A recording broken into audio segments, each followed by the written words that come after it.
This is Inside the Wolf's Den, an entrepreneurial journey with Shawn and Joni Wolfswinkel. Welcome back to Inside the Wolf's Den with your hosts, Shawn and Joni Wolfswinkel. Today we have a few guests with us. We have Ben Smith and Kristen Lopez. How are you guys? Great. Doing great. Awesome. Well, thank you so much for joining us today. So the topic for today's episode is going to be mastering sales and outbound calling, strategies for success. So Ben and Kristen, why don't you give us a little background on yourselves? Yeah, absolutely. Well, I'm Ben with Rescover. I have been in the property management industry for about 5 years. Right now, I run our sales team, which consists of Kristen and I over at Rescover. Before that, was with a company called Filter Easy, which then changed to Second Nature. Spent about 4.5 years there, originally as an outbound sales rep, reaching out to property management companies about our filter solution, and then eventually RBP. And then I also led a sales team over there as well before I came over to join Rescover. So other than that, I'm based in Raleigh, North Carolina. That's where I call home. I've got a wife and a couple little girls, Annie and Helen. So awesome. That's about it for me. Kristen, what about you? Yeah, absolutely. So I have also been in the property management industry for the last 5 years. Real estate in general, though, for the last 10 years, which is crazy to say. In property management, I was a business development manager for a property management company in San Antonio. And then after that, for the last 3 years, I was coaching at Rentscale, and I was coaching business development managers. And while I was there, I've coached probably close to almost 200 BMs. And then now I am working here at Rescover. So definitely been in the sales game for quite a while. And like Ben, outside of work, I have 2 wonderful children, a boy and a girl, and I love time with them and with my husband. Awesome. Nice. You know, Kristen, I always tell the story. You don't know it because I think we met maybe a couple times, but the first time I met you was at, I think, a Rentscale conference. I think there's Scales Club in Nashville or something. And oh my gosh. Yes. And I remember you actually sitting up there. You were doing some sales role playing. And I came back and I told Shawn, this girl is awesome. Like, she is killing it. Like, you were impressive. So I will say that you have masters of sales. That was before I worked there. That's whenever I was a BDM. We went to that in Nashville, and I played objection ball, which it was so scary. Something inside of me was like, raise your hand, Kristen. Nobody would. Okay, inner voice, I'll do it. You killed it. I was like, wow, I'm impressed. So can you tell us a little bit about Rescover and like what is it? Tell us all about it. What is it? You know, what do you guys do? Who do you serve? Just give like, I don't know, your sales pitch on it. So. Yeah, absolutely. So Rescover is a real estate investment analysis platform. So our founder, Morgan Cole, owned a property management company right in your neck of the woods in the Spring, Texas area. And, he identified a couple problems over the course of running his management company. One, helping his investors actually understand how their property was performing, helping them make, smart, data-driven decisions about whether to buy more or to sell, rather than emotional decisions about, hey, we were just talking about how hot it is, right? The AC went out. Oh, no, I'm losing money. I need to sell this property, right? So it's part to help educate investors on the performance of their property. And we help property managers do that. And we also help property managers identify investors that own portfolios in their markets. So that's part of why we talk so much about outbound, right? Going out and finding the people that you actually want to work with. They own, multiple properties, right? Not just the single, maybe accidental landlord type profile, but folks that are intentional investors who are looking to grow their portfolios, gives them the data they need to go and prospect to those folks. Also, is it just for property management companies, or do you also service, I guess, investors that are looking to acquire property? And is it? Great question. No, we definitely serve both. So an individual investor can sign up on our site to run an analysis of the property that they own. But they can also search any address in the United States, and maybe they've got an opportunity that's on or off market and they want to see how it might perform. They can evaluate it through the platform. And we also help investor agents too. So some property managers do both, but then there's obviously some folks that are just focused on the acquisition side. So we've got a product where an investor agent can look live on our platform, see what's currently on the MLS, and view it through the lens of a potential investment. So sort of kind of think of it as like Zillow for investors, right? Rather than looking at a house that you might want to live in, looking at a house that you may want to purchase as an investment. And does it so say they source something or off market, let's say it's like leads, or do you just facilitate the lists and then help them target them, and or do you also, like, is there any outbound, and I guess get like a little deeper? Yeah. So, in terms of an investor looking at a property that's off the market, what they can do is they can go in and they can put in, what they think a potential purchase price might be, or maybe they have something in mind already, what they think they could get the property for. They can tweak really any operating expense you can think of, HOA costs, insurance, if there's rehab money that needs to be put in, maintenance expense, that sort of thing. And investors can absolutely use it as a prospecting tool. Our each page includes some records about who owns the property, whether it's an individual or an LLC, right? And so it's funny, we were just on another podcast talking about this. A lot of folks are having a hard time finding deals right now. So, one of the things we were talking about is, look, if there are certain neighborhoods you like to be in, or areas of town that you think, are good opportunities, why not seek out folks and see if they would be open to selling their property, or, maybe taking the approach of, hey, I'd love to buy in your neighborhood. If you know of anyone that may be thinking about selling, I'd love an introduction. So there's quite a few use cases for the site from that standpoint as well. Awesome. Something that we've been doing is outbound calling, and especially it's important in today's market. And Chris, I kind of want you to discuss a little bit about, the fundamental and maybe some principles of successful outbound calling. Like maybe give some listeners some tips on maybe preparing, all that, value proposition, all of it. Yeah, that's great. So I think that whenever it comes to outbound calling and just outbound in general, it's important before you dive into it to set the right expectations for yourself of what am I really doing here? What am I really going to be talking to these people about? And I love that you added in there about the value prop, because deciding what it is that you're calling for can not only help you to get better responses, but can also help your mindset. Because as we approach outbound is difficult. Like, it is difficult for us to even wrap our minds around of, I'm going to call someone, and then the fear sets in of, I'm going to disrupt them, or they're probably doing something. Why would they even want to talk to me? And I read this in this book, Jeb Blunt. That's selfish, right? Because you're thinking about yourself, right? You're thinking about how it's going to impact you, how uncomfortable you're going to be. Whenever we're doing outbound, if we're doing it with the right reasons and the right messaging, now easier, right? If I know that I'm calling because I am genuinely and truly going to help someone with a problem they may not even know that they have, then those are the expectations that I have. Like, I'm not calling to close you. I'm calling simply to have a conversation, see if you have a problem and something that I can solve. So if we have that expectation going into it, the next piece to that is consistency, right?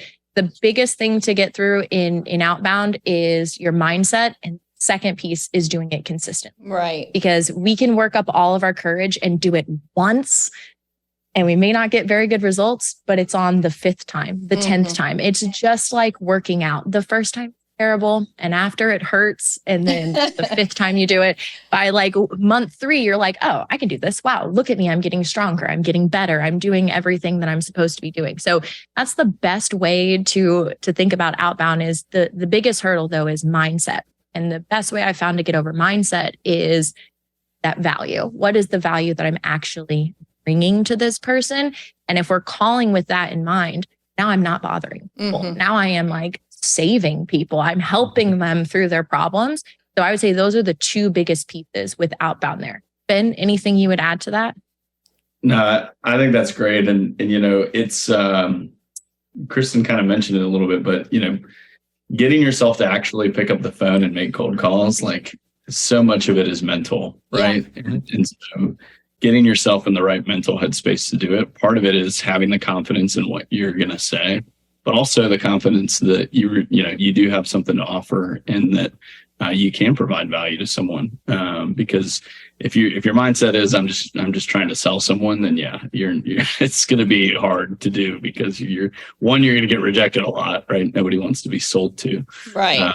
But then that's just going to feed into kind of the insecurity of, man, I can't do this, or this doesn't work, right? How many times do you talk to someone who says, well, cold calling doesn't work? It's like, all right, well, how long did you do it for? Or what was, everybody has their kind of preconceived notions. But I do think that if you are really strong on your value proposition, then your odds of success are a lot higher. Mm-hmm. Kind of reminds me. So Shawn and I have a background. When we got started in real estate, we door knocked for about 10 years. And so, it's just like that. I mean, we knocked on, probably about 50 doors a week, right? Getting doors slammed in our face, but we kept doing it, kept getting up and kept doing it. And it is the mindset and the consistency. Those two are key. Yeah. I mean, we came from that space. So, and even while we were building our property management company, we did a lot of investments. And so, we always, we went direct to sellers. So it was always,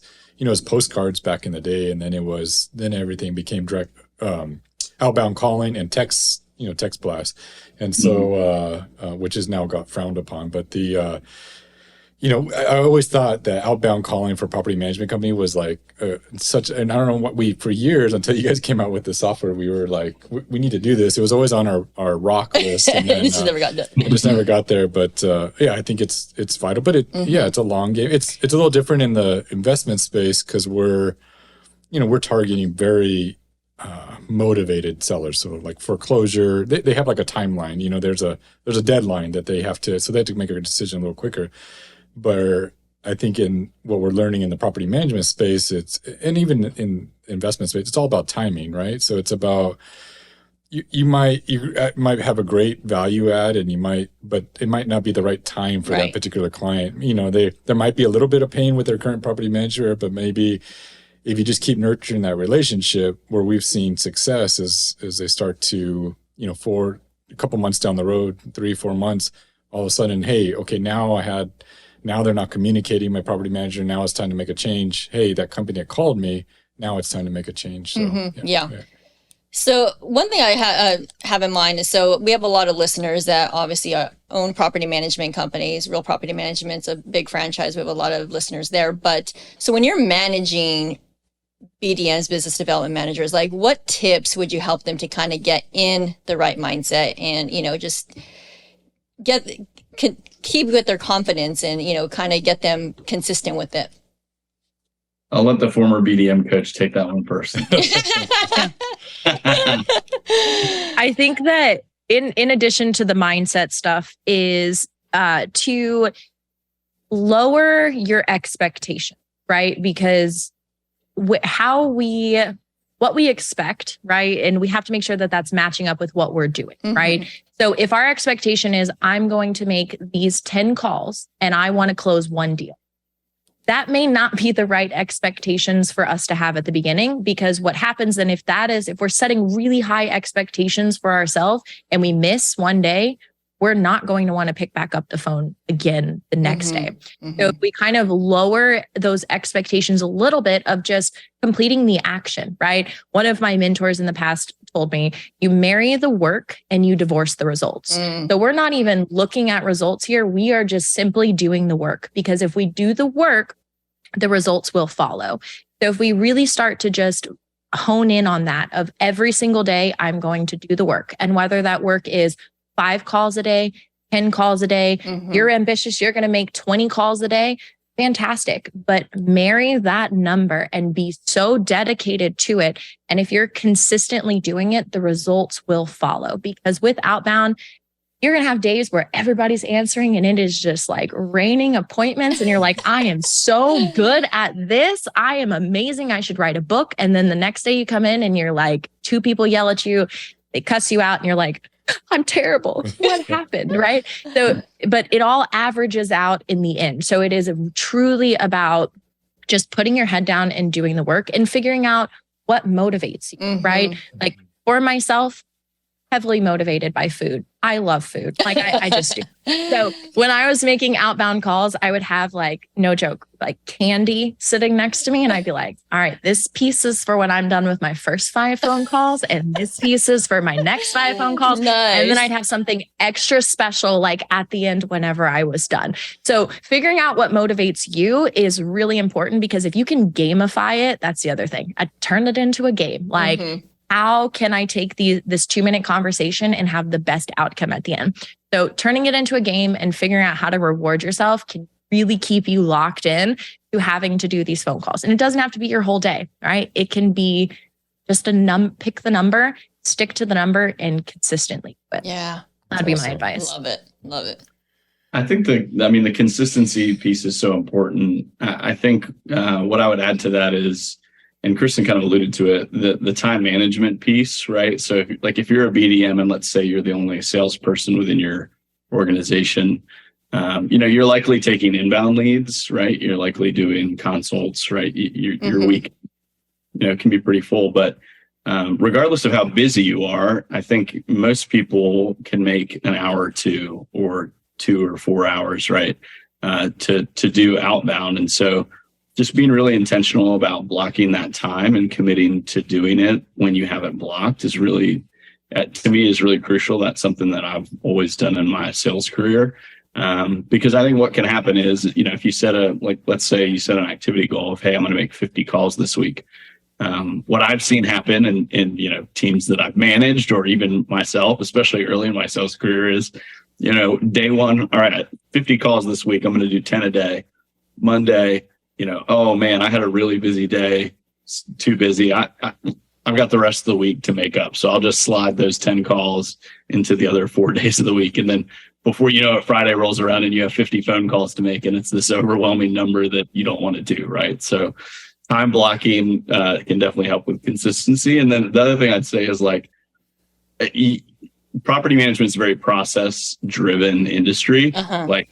I would say that it is as important to have a process developed for your outbound sales in order to be successful. And I know this is something that you guys do really well. Like, you're making cold calls, you're sending cold emails, you're doing text, direct mail, right? All of these things are kind of working together. And so, this is something that Kristen and I do now. It's like, Joni, we just saw you at a conference, right? And so in the lead up to the conference, we have a couple emails that go out in advance, letting people know that we're going to be there, right? Then we're at the conference, we're having conversations, we're booking meetings. After the conference, we're doing follow-up, right? With the people we talked to and the people we didn't talk to. And the odds are, out of that list of everybody that we saw, there's going to be different points in the process in which we capture people, right? Right. Maybe we didn't capture anyone before the conference when they hadn't heard of us, but maybe that person heard me do a pitch or came by the booth at one point, right?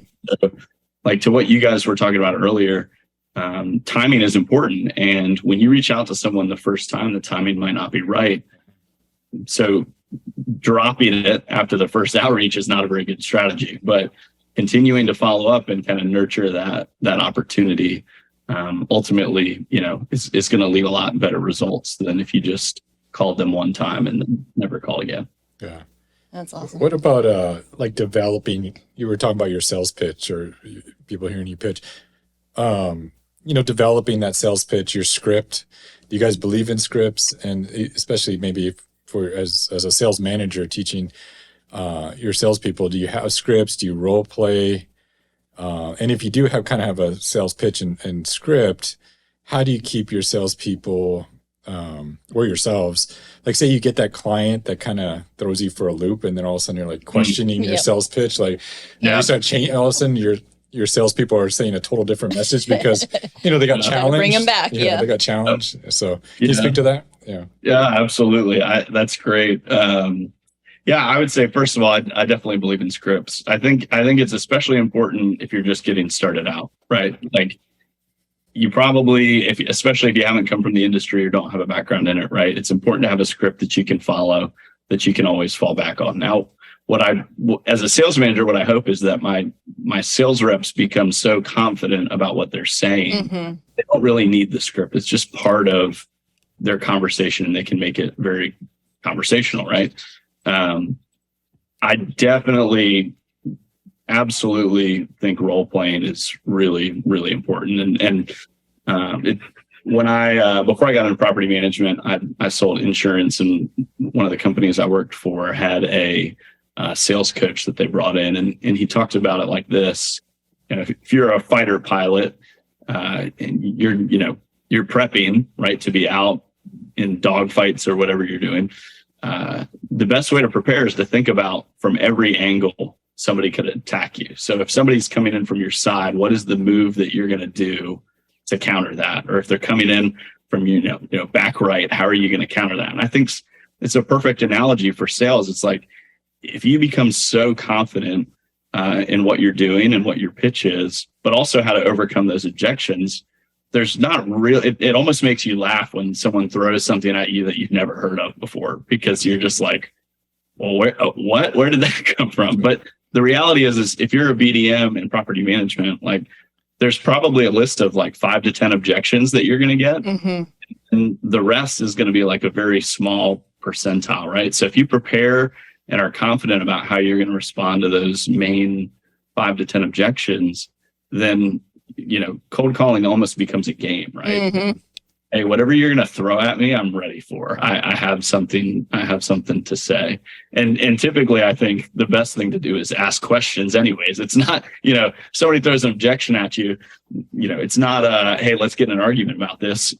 My first response to almost any objection is, okay, well, tell me more about that. Like, there's always a backstory to why they're saying that. And so asking really good questions, that sort of stuff definitely comes from role playing with people. And even if you don't have people on your team that are in the sales department, right, you could role play with a spouse or a property manager or the maintenance manager, right? Just give them some basic instruction, and I'm sure they can help you get prepared. So, Kristen, what would you add to that?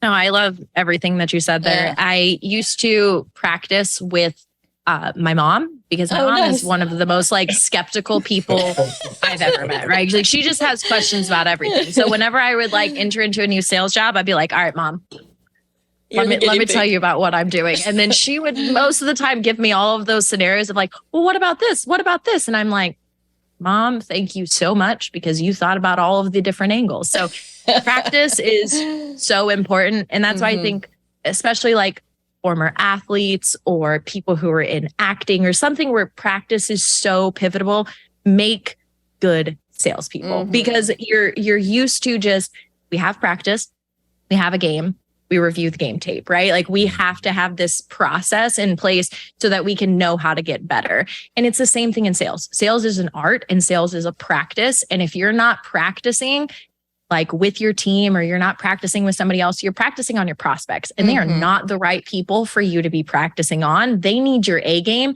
They don't need you trying to figure out what you're saying. They don't need you stuttering. They don't need you trying to recall information.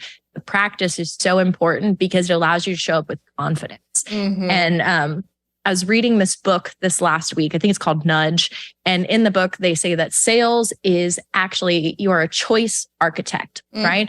And you're trying to help someone to make a choice.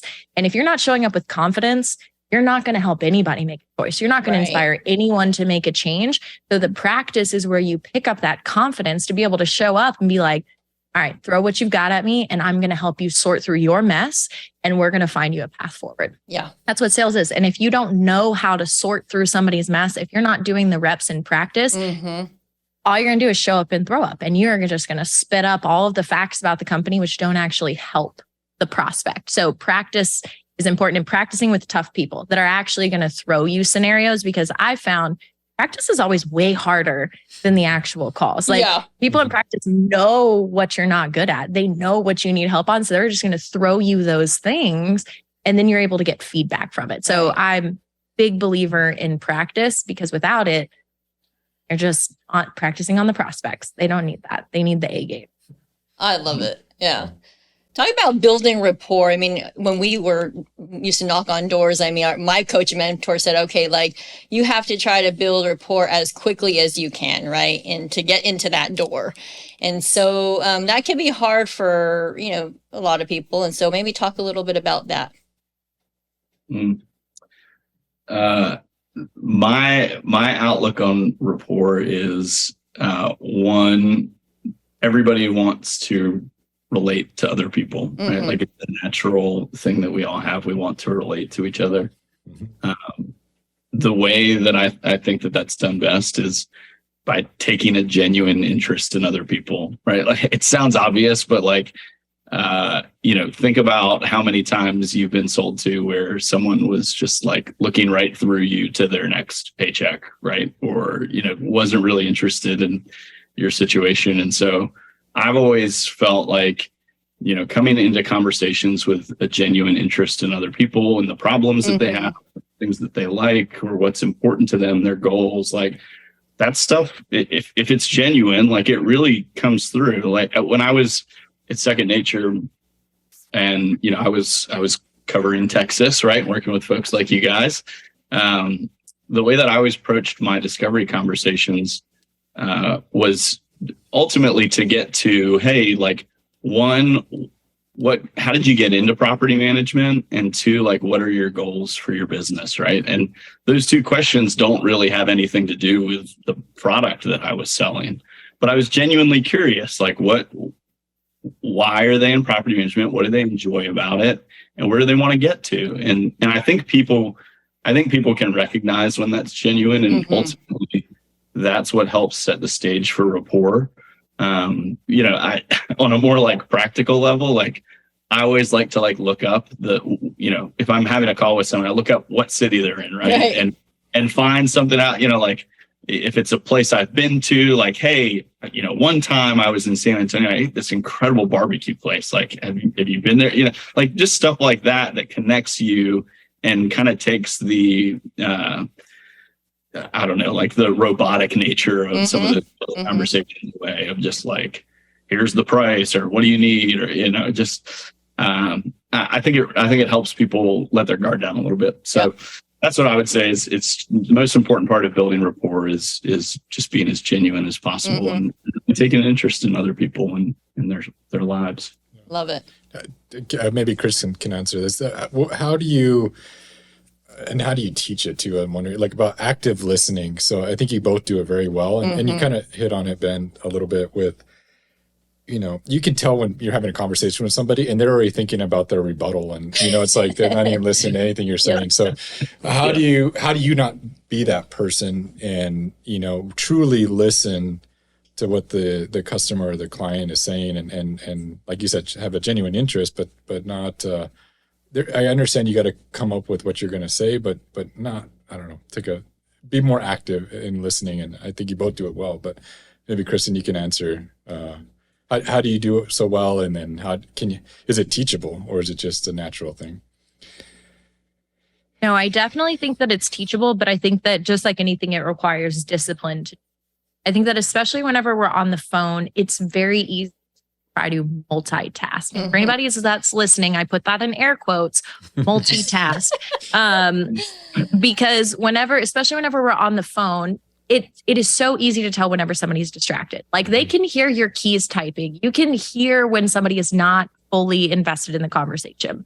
So for me, especially whenever I'm calling, I have my phone and I have a notepad and I have a piece of paper and I am taking notes on what people are saying. I'm not writing down everything that they're saying. What I'm listening for is like inflection. What I'm listening for is really like, what are they really trying to say? And then I circle things that I want to go back and ask questions on. So I'm trying to really listen and listen for tone changes. Like that is the biggest thing that you're trying to listen for is whenever they're saying something, do they inflect at the end? Is that a question? Like, do you not understand what that means? And really just shut down everything else. don't look at the computer. Do not have any other tabs open. Don't try to answer emails, but just take that time and truly just be there and write things out, right? Like really take a pen and paper and write out what people are saying and then structure your conversation that way. I call that mental chess, where you're trying to think like 5 moves ahead when really you're just shooting yourself in the foot because you did not hear what they just said. And that may have been the key point to the conversation where they're talking about their pain points and you missed it because you're like, oh, I could sell them this, or I could add this onto the plan. That's not what we're doing. It just is, it's a practice of being present and kind of shutting everything else off and just truly listening to what people are saying. So I think it takes discipline. And for me, the biggest way that I do it and how I suggest for people is to take notes during conversations of just like key things that people are saying. If somebody repeats something 4 times, I'm writing that down and then I'm going to ask a question about it. Hey, I'm curious, you've mentioned running out of money 4 times in our conversation. Is that something that has happened to you in the past? Is that something that you're really concerned about? How are you know what I mean? Like that's how I'm going to approach that question is I'm just going to listen to what they have to say. Awesome. Love it. Yeah. Love it.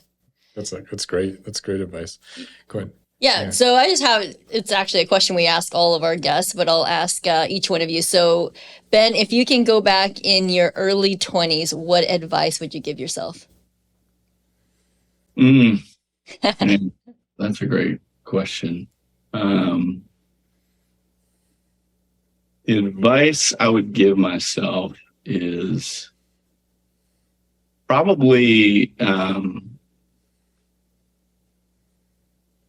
think early in my career, I think I was definitely ambitious about, chasing opportunities that seemed to have the greatest potential, in terms of probably income, I would say is, how can I make the most money? And that drove some career moves that, were obviously good learning experiences. But I think the thing that I would have said to myself is focus on surrounding yourself with great people that you can learn a lot from. Like, your career is a long time, right? Like most of us work for years and years and years and years, right? It's the majority of our lives. And in those early years, I think it's so valuable to be around great people who are, one, willing to help you, but they're also the type of people you would want to emulate, right? Because I think you can learn a lot. And that ultimately, in terms of the places you can go and, the life you can create for yourself in the long term, it will pay off massively. So yeah, I would say, early on, you don't need to chase the money, chase the people that are going to help you get to the places you want to be. I love that. What about you, Kristen? I have 2 things I think that I would tell myself. The first one being I would go and probably hit myself on the head and be like, you don't know everything. I have that condition where I'm like, I could do anything. I realistically with time could do anything. So I think I would tell my younger self, you don't know everything and other people know more than you. And it took me a long time to figure that out of I can learn something from everybody. And so that's where I'm at now. I would have told my early 20s self, just listen, you have 2 ears and 1 mouth for a reason. Just be quiet and listen. That would be my first thing. And the second one, I believe, I just forgot. Well, the first one was really good. So Yeah. I know, but I said it. So unless we go back and re-record that whole thing, hold on, give me a moment. Oh, there we go. I got it. Okay. And the second would be that there's nothing wrong with, right? There's nothing that you have to solve. You have the power to do things. You just need to find a place that lets you live in your strengths. Don't pick something that confines you. Don't pick a job just because, similar to yours, Ben, that pays you more money if it does not allow you to live in your strengths. So really pick roles and pick opportunities that allow you to really shine in what you are good at. So listen to people and find a role that actually lets you shine, because otherwise it's just very hard to come to work if you're not doing something that you're good at and that allows you to naturally shine in your element. That's awesome. I love it. And you shine, my dears. The key was it's not always about money. Yes. You know, and Yeah. it seems like for both of you. But is it hard? So Joni and I have never really we've changed. We've bought in businesses and done stuff like that, but we've never made like a real big career change. We've always done the same thing. How difficult was it for you guys to make some big? Because you both have made a couple of career changes recently, so and to join Rescover. So how tough a decision those been to make a move? It's in a similar space, but at least Yeah. I think it's definitely challenging in the sense of, like we just talked about, sales is so much about confidence, and so you work somewhere for a long time and you're really confident about what you're saying, right? Like being on the phone or being on a Zoom call or being in a trade show booth, like, what you're selling like the back of your hand, right? And so I think it definitely can be intimidating to make a move into something that you don't know a whole lot about. But I would say after the first couple career moves that I made, especially making the move of leaving insurance, I sold insurance for about 5 years. And then moved into the property management space. And, I think as you develop your skills, right, you build up this confidence that, actually, even though I have zero confidence about what I'm talking about, I know that I'm going to get there, right? I know that I have the skills to, study and to really learn how, in what is going on in an industry or with a product line. And so I think that confidence comes over time. Honestly, the biggest thing with for me in the career jumps I've made is, or the places I've worked, like, getting to know a new team and being around new people, learning how they operate and, how you can support them, how they can support you. And that's why I think it's so important with any like career change or job change to like really focus on the people in the team, right? Kristen and I didn't know each other before we came over to Rescover. We came over at almost exactly the same time. But I knew from the industry, like people that spoke incredibly highly of Kristen. And so that gave me a level of confidence. Right. I'm like, all right, so I'm coming into this new situation, but I know I'm going to be with some really good people. Even though it's kind of secondhand, right? It still gives you that you can rely on. So I would, my advice to anyone thinking about that is to focus on the people that you're going to be working with and kind of that environment, because even if you don't have confidence about what you're doing or what you're selling, right? If you know that the people around you are great and you're going to get support from them, then, the sky's the limit, right? The risk, the downside is actually, very low in that scenario, I would say. So, Kristen, I love your perspective on that question. Yeah, no, I think that for anyone, change is always scary. Like even for the people that you see and you're like, wow, they are probably not scared of anything. Change is scary for everyone. Yep. Like it is genuine because our brains are not wired to love change, right? Like we are wired to go with the things that are like that we know, right? We're designed for routine. So change is hard for everybody. But I think that deep down in your gut, you always know whenever it's time to make a change. And so it's about honoring yourself and that like, hey, I really have got to just make a change and do something. And as scary as it is, you just do it, right? You just jump for it because no matter what, it's always better on the other side, right? Because there's something in you that's telling you that you need to change. So it's like, I'm afraid of heights, right?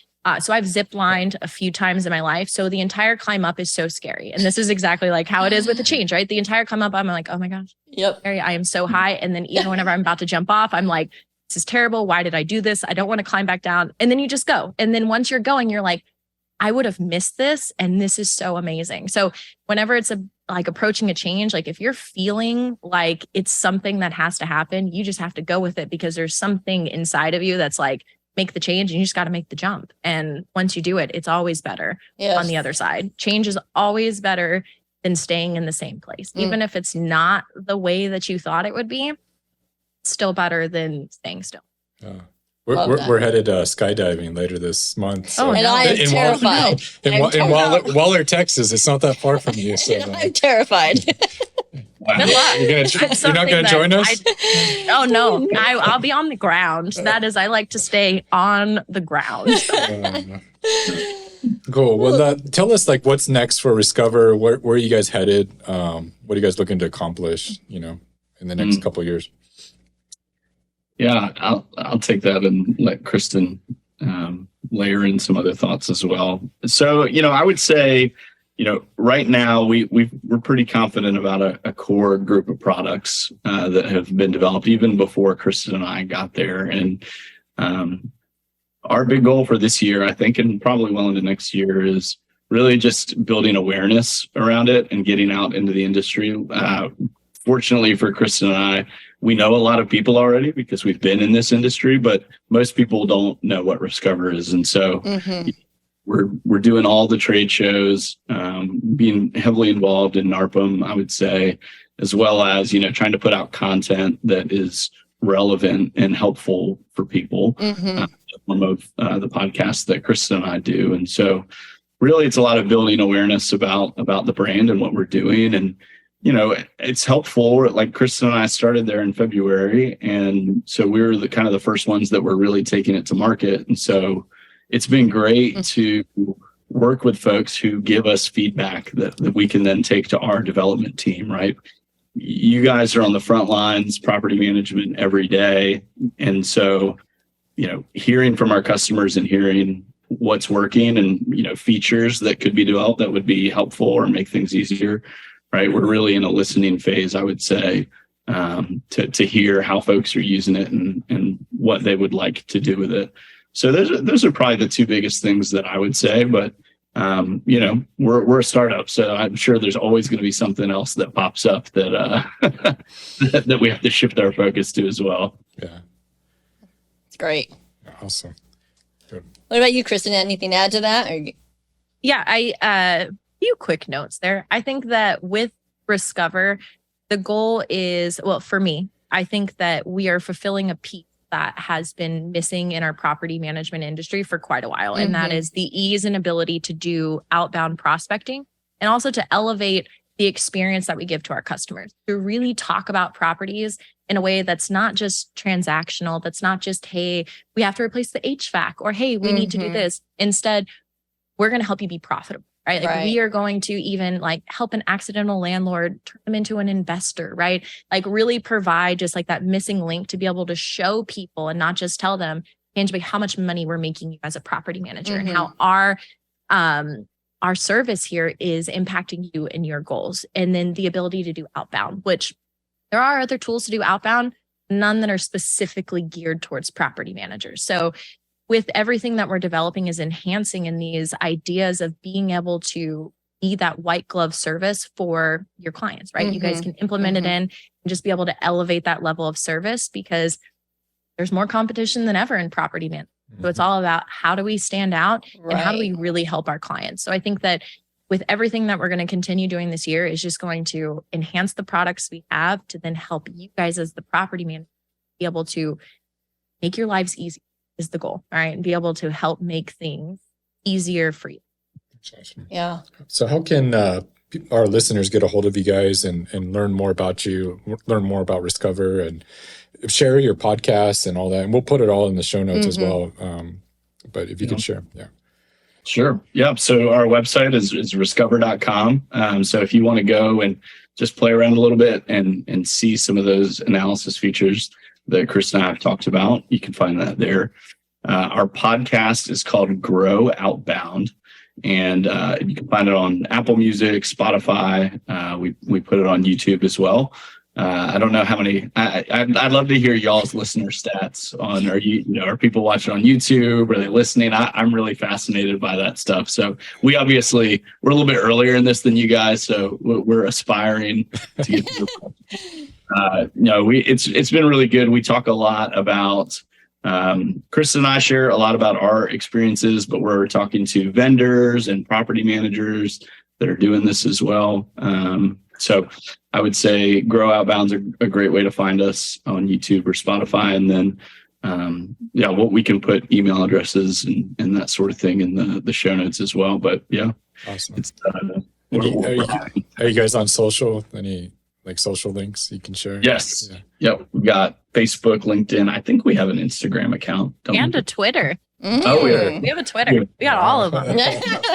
Nice. Well, I will say that we've been using Rescover, and since you guys rolled that out, we have been excited about it. So I'm really excited to kind of get this out to our listeners out there, because I think it is a need for sure. So we really appreciate you guys being on the show today. Thank you for adding so much value. You guys have been great. Well, Thank you. Yeah, it's a huge honor to be asked to be on this podcast. So Yeah. thank you. Well, thank you. All right, guys. Well, we will see you next time. See ya. You've been listening to Inside the Wolf's Den, an entrepreneurial journey with Shawn and Joni Wolfswinkel. Tons of entrepreneurial podcasts are out there talking. Talking. But Joni and Shawn are living it every single day. Their portfolio now includes many franchises and medium-sized businesses. We talk about the trials and motivators of successfully running a business. Join us again soon for another podcast. But until then, reach out on the website at InsideTheWolfsDen.com, on Facebook at Inside the Wolf's Den, on Instagram at Inside the Wolf Den. We'll see you again soon. This is Inside the Wolf's Den. We'll see you next time.